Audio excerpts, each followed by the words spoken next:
Cantik-cantik gila. Gila. Mas, kamu selingkuh lagi ya?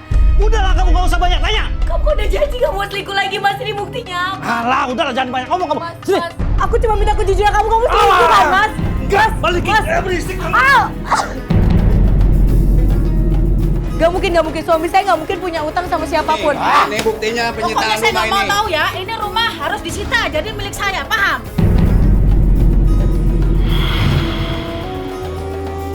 Wahai orang-orang yang beriman, tidak halal bagi kalian mewariskan perempuan-perempuan dengan jalan paksa, dan janganlah kalian menyulitkan mereka karena ingin mengambil sebagian dari apa yang telah kalian berikan kepada mereka, kecuali apabila mereka melakukan perbuatan keji yang nyata. Dan pergaulilah mereka dengan cara yang baik. Jika kalian tidak menyukai mereka, maka bisa jadi kalian membenci sesuatu, padahal Allah menjadikan kebaikan yang banyak padanya. Quran Surat An-Nisa ayat 19.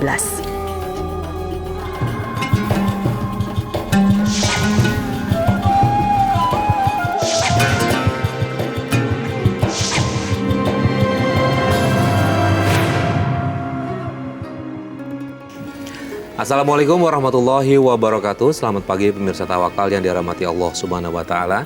Senang sekali saya Farid Hasan kembali menjumpai Anda. Dan pemirsa di studio sudah hadir bersama kami Bapak Ustadz Ngatawi Al-Zasro. Assalamualaikum Pak Ustadz. Waalaikumsalam warahmatullahi wabarakatuh, Mas Farid. Gimana Pak Ustadz, apa kabar? Alhamdulillah sehat-sehat. Syukur Alhamdulillah. Baik, selain Bapak Ustadz Ngatawi Al-Zasro juga sudah hadir bersama kami seorang narasumber bernama Ibu Firda. Dan narasumber ini adalah seperti pemirsa lihat di video awal tadi, ini adalah kisah dari Ibu Firda. Assalamualaikum Bu Firda. Waalaikumsalam.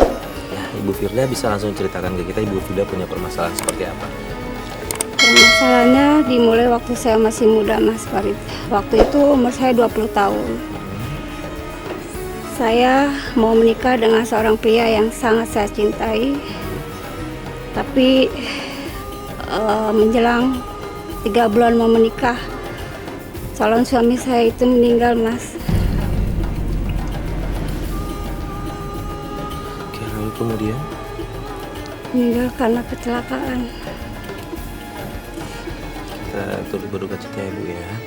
Terus kemudian setelah meninggal bagaimana kehidupan Ibu? Kehidupan saya sangat depresi, Mas. Di saat saya depresi, saya ketemu dengan teman saya yang bernama Silvi. Di situ saya dikenalkan pada kehidupan malam. Umur 22 tahun bahkan saya sudah merokok. Bahkan setiap malam saya sampai minum minuman, Mas. Pak Ustadz, dalam kondisi depresi paling sering adalah melakukan hal-hal seperti itu nih Pak Ustadz. Iya, ini pentingnya kita mencari teman yang baik gitu ya.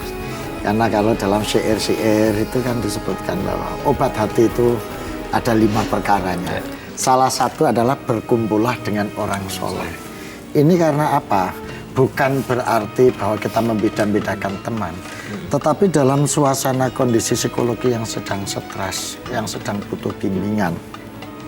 Kalau kita sedang salah mencari teman, ini sama dengan kita masuk ke pintu perjudian nasib yang justru mendapatkan undian yang jelek seperti itu. Maka dari dulu orang-orang ulama kita, para ulama kita mengingatkan berkumpullah dengan orang soleh itu untuk jaga-jaga ketika kita dalam kondisi yang sedang galau, sedang depresi. Itu teman kita karena dia orang soleh bisa mengajak kita, membimbing kita, menuntun kita pada perbuatan-perbuatan yang baik dalam rangka menenteramkan hati. Dan Masya Allah Ibu Frida, ini adalah kisah yang perlu menjadi pelajaran kita semua. Ketika ini contoh konkret ketika suasana dalam galau, dalam stres, kemudian ketemu teman. Mungkin ya pada saat itu secara sesaat bisa menghilangkan depresi gitu mungkin ya Bu Frida, dengan mabuk, dengan narkoba, dengan dugem, Masya Allah. Tetapi itu kayak gimana ya Mas Farid ya? Itu namanya obati penyakit dengan penyakit baru yang justru akan memperparah penyakit yang lama, tidak menyelesaikan masalah, tapi hanya menambah masalah secara lebih berat gitu. Tapi whatever itu, bagian dari penggalan sejarah kehidupan Ibu Firda. Ibu Firda setelah melakukan hal-hal negatif seperti itu, adakah kira-kira yang paling fatal yang Ibu rasakan? Ada Mas. Apa itu? Yang paling fatal selama saya di dunia malam itu, saya bahkan sampai menjual teman saya sendiri kepada pria hidung belang, Mas. Hal itu saya lakukan selama 1 tahun. Ustaz, sudah sampai selebih itu Pak Ustaz. Ya. Itu namanya perjalanan hidup. Orang yang baik bukan orang yang tidak pernah bersalah. Orang yang baik bukan orang yang tidak pernah terjerembab dalam lumuran dosa. Orang yang baik adalah orang yang pernah salah, pernah berlumur dosa, tetapi dia sadar dan bertaubat secara nasuha, secara tulus dan secara konsisten pertobatan itu untuk kembali ke jalan yang benar. Itu orang yang baik. Lalu kemudian Dan di situ pula saya bertemu dengan seorang laki-laki yang saya kira anggap baik. Saya berniat untuk ke jenjang yang lebih serius lagi. Sampai undangan sudah saya bagikan kepada tetangga. Namun lagi-lagi gagal, Mas. Pernikahan yang kedua ini saya gagal lagi, Mas. Penyebabnya saya dapat berita dari teman saya di telepon kalau calon suami saya yang kedua ini sudah menikah dengan perempuan lain, Mas. Di situ saya semakin depresi. jadi Ibu tidak terima kalau calon suami Ibu sebenarnya sudah punya istri begitu? Iya, saya tidak mau, Mas. Tidak mau. Oke.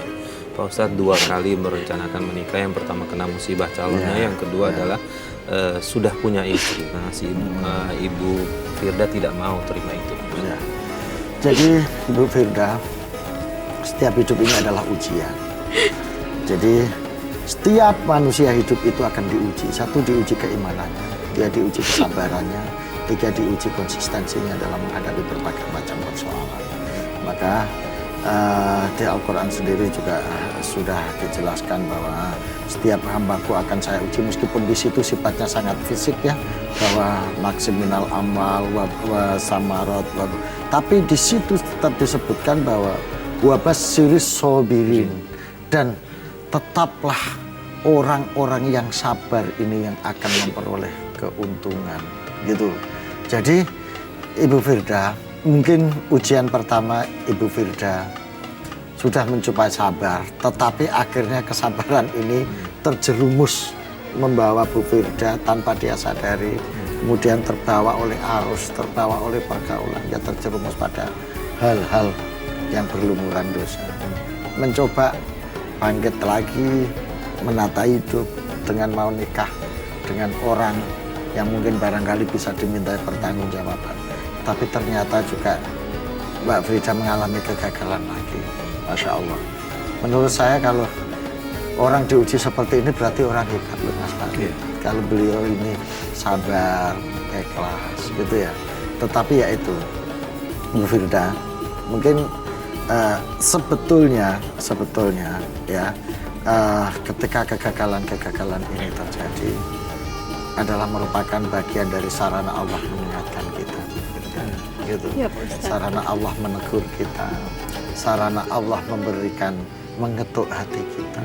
Maka seluruh ujian, penderitaan itu mestinya menjadi bahan muhasabah, bahan introspeksi bagi Bu Firda. Ya, apa sebetulnya Allah kok mengingati saya seperti ini? Dengan cara muhasabah seperti ini akan menjadi benteng bagi batin dan hati kita. Begitu. Dan saya yakin Allah memberikan ujian itu pasti ada hikmah. Karena Allah tidak akan memberikan ujian kepada hambanya di luar kemampuannya. La yukallifullahu nafsan illa wus'aha, laha ma kasabat wa 'alaiha ma kasabat. Kemudian di depresi yang kedua itu apa yang Firda lakukan? Dari depresi yang kedua ini yang saya gagal menikah lagi yang kedua kalinya, saya semakin bertambah depresi, Mas. Bahkan yang paling parah, saya sampai mau mencelakai orang tua saya, Mas. Dan dari hal kejadian itu saya diteriaki dianggap gila, Mas.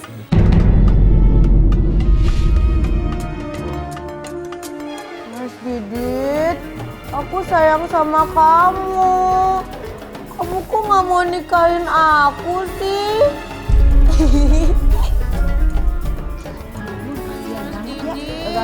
Kayak gitu. Aku sayang sama kamu. Ngapain sih pakai kasihan? Kamu kok ninggalin aku? Enggak, dia kayak si Firda itu.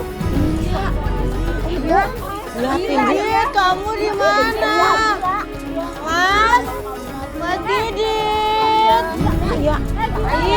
Ih, cantik-cantik gila. Cantik gila. Ngapain lihat-lihat? Lo yang gila.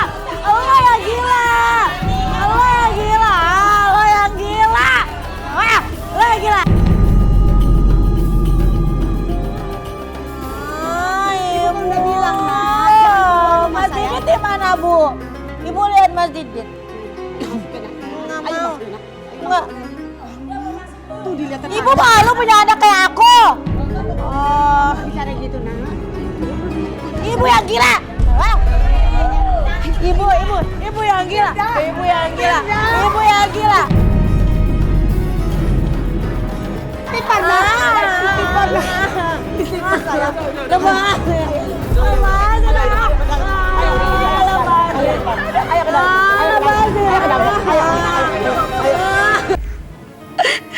Karena diteriaki dan dianggap gila, saya akhirnya keluar dari rumah, Mas. Kemana ibu keluar? Saya ngontrak, Mas. Dan selama ngontrak, saya ketemu lagi dengan seorang laki-laki yang saya kira anggap baik, Mas. Yang sekarang jadi suami saya. Sudah menjadi suami? Iya, sekarang, Mas. Sampai sekarang.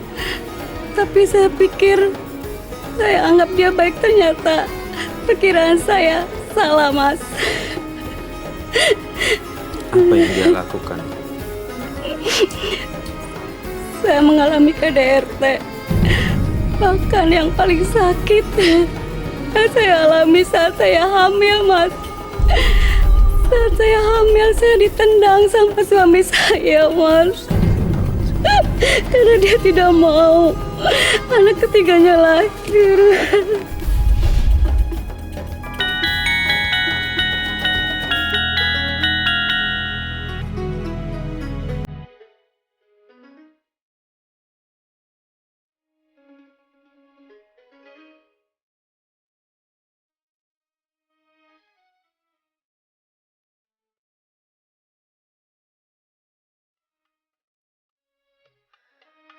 Maksudnya apa sayang-sayangan kayak gini?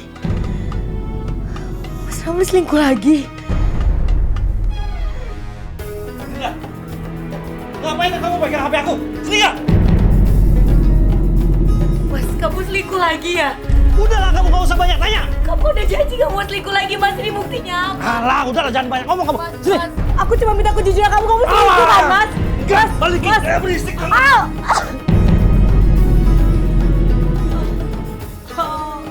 Dengar ya, kamu jangan pernah pegang HP aku lagi. Sebagai istri tuh kamu harusnya percaya sama aku. Mas, aku lagi hamil, Mas. Sakit. Aku gak peduli. Emangnya kamu pikir aku peduli ini sama kandungan kamu ini? Enggak. Aduh, Mas. Istighfar, Mas. Ini juga dari daging kamu. Terserah kamu mau ngomong apa. Mas, Mas mau kemana, Mas?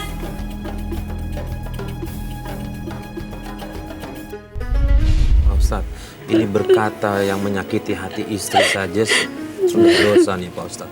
Ini Betul. ditambah dia menendang apalagi pada saat kondisi istrinya sedang hamil. Ya, ini contoh perbuatan yang tidak baik, bahkan sampai kategori biadab, Mas Faris. Oh, jadi Ibu dengan suami yang sekarang ini berarti suami yang pertama statusnya ya Ibu ya? Iya. Jadi baru sekali ini nikah kan, artinya ini sudah punya anak yang ketiga berarti ya Ibu ya? Nah, Mas Farid, ini bagian dari kufur nikmat. Karena bagaimanapun anak ini adalah amanah dari Allah, titipan dari Allah, dan sekaligus juga menjadi rahmat bagi orang tua. Tapi dia seolah-olah tidak percaya kepada Allah, bahwasanya apa yang diturunkan Allah, yang dibikin Allah, semuanya sudah dicadangkan rezeki. Wa ma min dabbatin, apapun yang ada di muka bumi, sampai dabbah, binatang-binatang yang melata itu, Allah sudah memberikan rezekinya. Allahi rizquha. Nah, tapi ini ada kekhawatiran suaminya ibu ini, seolah-olah kalau anak ketika mungkin ada kekhawatiran rezekinya dari mana, bebannya bagaimana. Nah, inilah kalau kita hidup tidak dengan bimbingan, tidak dengan pegangan agama, tidak meyakini sepenuhnya, tidak iman sepenuhnya kepada kekuatan, kepada kekuasaan Allah Subhanahu wa Ta'ala. Sampai dia tega, sampai dia rela untuk menyakiti suaminya. Ini ada dosa yang numpuk-numpuk ini. Dosa pertama terus terang dosa kepada Allah, karena dia meragukan keadilan dan rahman rahimnya Allah. Karena kalau memang alasan nggak mau anak ketiga ini karena dia takut beban atau apa. Yang kedua dosa kepada istri. Sebagai lelaki yang mestinya bertanggung jawab, melindungi, menjaga, memberikan ketentraman kepada istri, justru berbuat menyakiti secara fisik pada. Yang ketiga pada anaknya yang masih dalam kandungan. Anak yang dalam kandungan pun sudah investasi dosa dia kepada anak. Jadi ini sudah dosa yang berlipat-lipat. Saya nggak tahu ini dengan kantong kasih sayang Allah untuk mengampuni dosa-dosa yang sebesar ini. Karena ini ada unsur syiriknya kalau kita lihat. Syiriknya apa? Nggak percaya pada kemampuan Allah untuk memberikan rezeki kepada hambanya. Itu. Jadi itu yang menurut saya terjadi. Nah, kalau untuk buat Ibu Firda sendiri Pak Ustadz, dia berkali-kali depresi. Artinya apa yang harus dilakukan jika mungkin pemirsa mendapati keluarga, anggota keluarga atau bahkan sendiri-sendiri mengalami depresi Pak Ustadz? Nah, disinilah Mas Faris, Islam mengajarkan ketika kita sedang dilanda kesusahan, menghadapi masalah depresi, sebaiknya cari teman yang baik, cari guru yang baik. Nampaknya proses perjalanan hidup Mbak Firda, dia belum dipertemukan oleh para pembimbing, belum dipertemukan oleh orang-orang yang bisa mengarahkan ke jalan yang benar. Akhirnya dia hanya minta pertimbangan dirinya, dia minta pertimbangan pikirannya. Padahal dalam suasana kalut, dalam suasana depresi, itu yang lebih banyak bicara adalah nafsu. Dan akal belum tentu bisa membimbing itu menjadi yang benar. Maka disitulah dibutuhkan pembimbing yang benar. Mursyid kalau dalam bahasa torekohnya itu. Jadi mursyid itu belum tentu torekoh yang kemudian mengajar.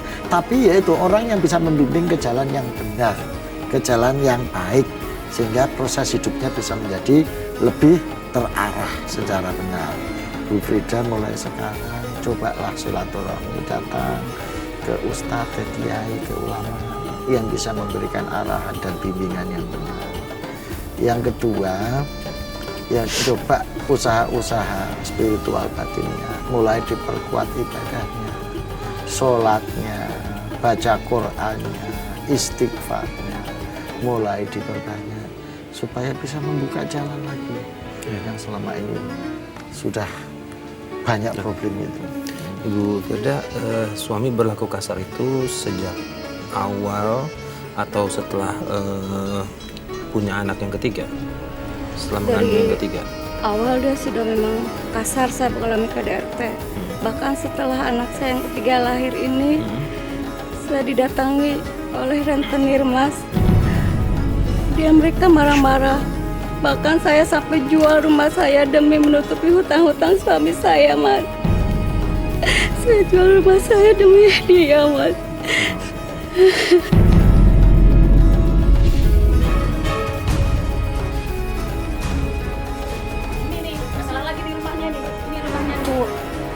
Ramli mana?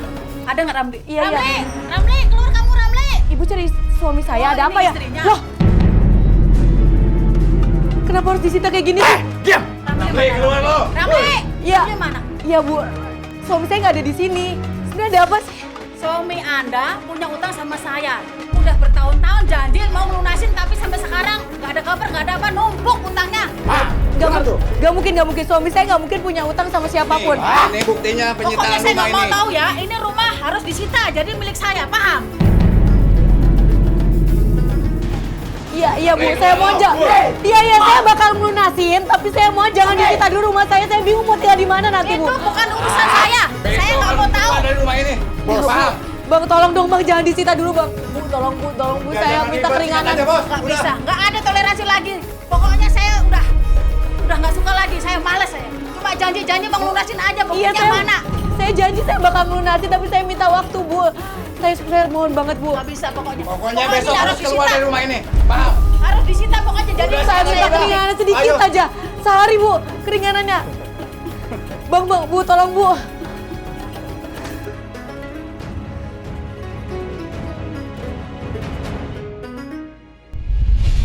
Ini luar biasa kalau menurut saya buat Ibu Firda, dia melunasi semua hutang suaminya tanpa sepengetahuan Ibu Firda nih, Pak Ustadz.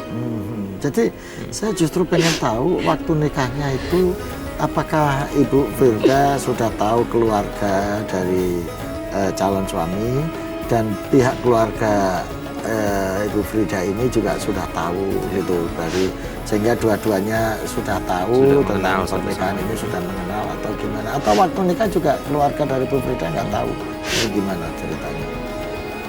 Keluarga saya sudah tahu Mas, bahkan itu menyetujui semuanya. Dan sekarang pun saya ingin berpisah. Amanat dari kedua orang tua saya dan suami saya itu saya tidak boleh Mas pisah dengan beliau. Tapi saya sudah tidak tahan Mas. Karena perlakuan beliau yang sangat kasar terhadap saya dan hutang-hutang yang sangat banyak. Apakah saya berdosa kalau saya minta pisah dengan suami saya? Bagaimana Pak Ustadz? Ya, begini Ibu Frida ya.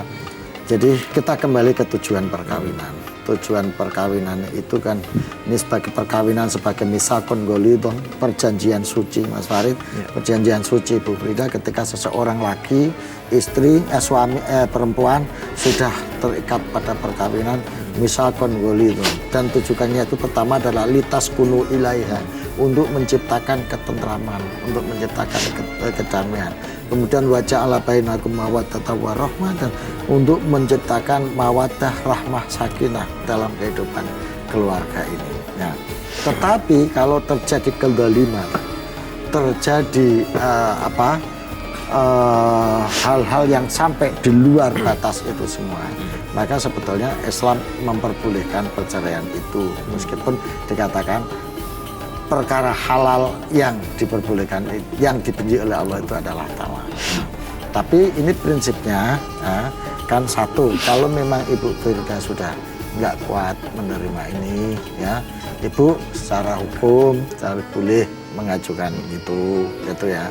Nah, soal orang tua, kalau yang pertama yang dari laki-laki, ya yang pertama dari laki-laki yang tidak menginginkan itu, gitu. Apakah sudah pernah diajak rundingan bagaimana mencari jalan keluar, dimusyawarahkan tentang kelakuan suami yang seperti itu satu.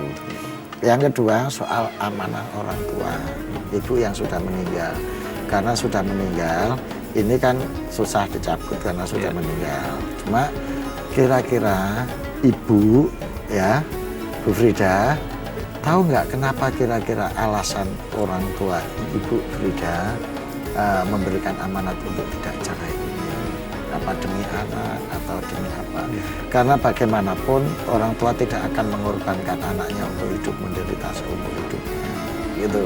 Kalau ini menjadi alasan bahwa dimohon ridhonya melalui doa bahwa kami sudah tidak tahan dengan penderitaan ini, sehingga kami mohon ridho ikhlasnya Ibu Bapak itu ya untuk kami menjarakan suami. Tapi anak-anak juga harus dipikirkan, karena jangan sampai ini menimbulkan kemadharatan yang lebih besar. Kalau dalam kaidah fikih itu berlaku darul mafasid muqaddam ala jalbil masalah. Jadi mencegah kerusakan lebih besar itu harus lebih didahulukan, lebih diutamakan daripada mencari kebaikan yang itu sifatnya sementara. Ini yang harus dipikirkan. Maka mungkin Ibu Frida yang lebih tahu kira-kira suami masih bisa berubah dengan berbagai macam upaya. Jadi diupayakan semaksimal mungkin dulu lahir batin ikhtiar untuk sebagai upaya menjalankan amanat. Itu satu. Mungkin cari kiai, cari ulama, cari ustadz yang bisa secara batiniah maupun secara lahiriah, psikologis menasihati suami. Itu.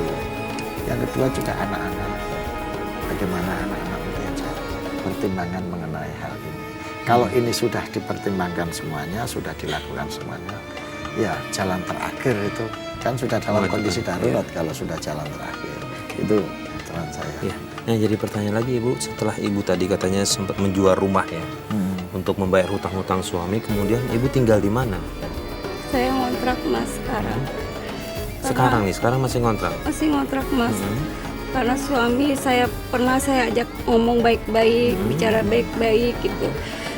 Ya akhirnya dia temperamen terus Mas terhadap saya. Dia nggak bisa saya ajak ngomong baik-baik. Bahkan ya gitu Mas. Saya gak kuat dengan kelakuan dia yang selalu temperamen. Padahal saya ajak bicaranya baik-baik. Saya nggak berani bentak-bentak dia. Tapi dia selalu temperamen terhadap saya, Mas. Saya kurang apa, Mas? Oke. Nah, suami juga ikut kontrak sama di tempat yang sama? Suami udah jarang pulang, Mas. Jarang pulang? Gak tahu dia kemana. Dia udah gak gitu lagi sama saya. Bekerja di mana? Kerja atau tidak? Kadang kerja, kadang tidak. Dia gak pulang tanpa berita sama saya, Mas. Dia gak pernah kasih kabar ke saya. Memberi nafkah tidak, Ibu? Kadang kalau lagi ada, iya dikasih, kalau lagi enggak. Nah, Ibu pernah nanya sama suami kemana dia pergi, mencari apa dia keluar rumah, gitu, pernah bertanya? Saya pernah tanya, Mas, kemana kamu selama ini gak pulang-pulang? Ya tapi begitu, Mas, dia gak pernah bicara baik-baik sama saya, dia temperamen orangnya, Mas. Kalau perlakuan dia sama anak bagaimana, Bu? Sama anak, ya gitu, Mas, kadang bentak kalau anaknya nanya.